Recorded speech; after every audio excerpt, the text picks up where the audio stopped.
You are looking at Julian's pronunciation guide, where we look at how to pronounce better some of the most mispronounced words in the world, like this other curious word. But how do you say what you're looking for today?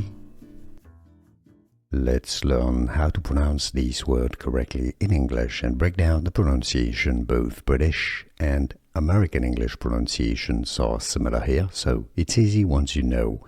Facilities, that's British English. Facilities, facilities. American English pronunciation, Americans in the US pronounce it more usually as facilities. Facilities with a flap T, that sounds like a D. Facilities, American English pronunciation, or facilities. British English, the stress goes on the second syllable. Facilities. And now you know.